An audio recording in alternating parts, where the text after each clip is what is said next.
Today, we'll be talking about SOX compliance requirements and the challenges companies face in addressing them. This is Audit Board Essentials.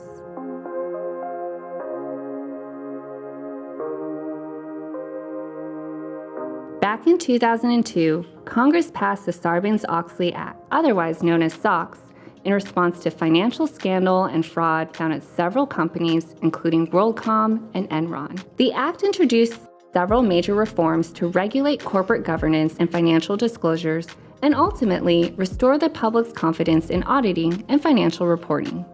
The SOX Act was named after its main architects, Senator Paul Sarbanes and Representative Michael Oxley, and applies to all U.S. public companies.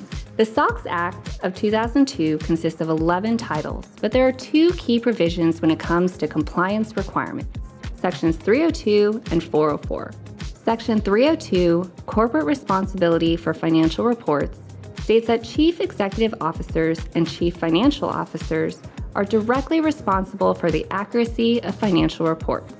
This enables the public to hold these individuals accountable for inaccuracies in their organization's financial statements. These officers must establish and maintain internal controls, review and certify the accuracy of financial statements, and disclose all significant deficiencies, fraud, and significant changes in internal controls. Section 404, Management Assessment of Internal Controls, states all annual financial reports must include an internal control report explicitly outlining the responsibility of management to maintain an adequate internal control structure, an assessment of the effectiveness of the internal control structure and any shortcomings in those controls, an attestation on the accuracy and completeness of the company's financial statements, and that internal controls are in place and operating effectively.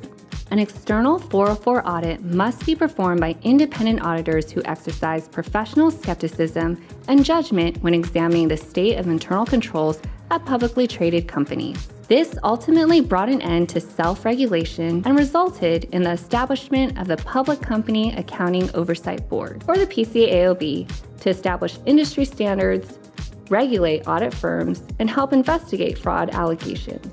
As much as companies struggled initially with the cost and resource burden of compliance, over time, many are seeing the investment in SOX compliance pay off in several significant ways, such as increased accountability for risk and controls across the enterprise, improved risk management and cybersecurity posture, and fewer financial restatements due to inaccurate data being reported.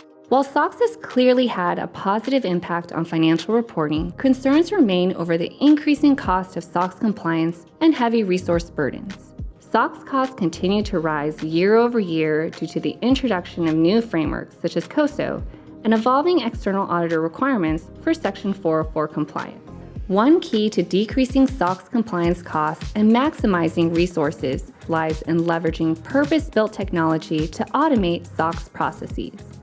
Forward-thinking SOX teams are leveraging SOX automation tools like a controls management solution with built-in analytics and continuous monitoring capabilities to reduce time spent on SOX compliance and provide more value to the business. That concludes our episode of Audit Board Essentials. Be sure to subscribe and tune into our channel for future episodes where we'll be covering the nuts and bolts of the foundational knowledge of audit, risk, and compliance.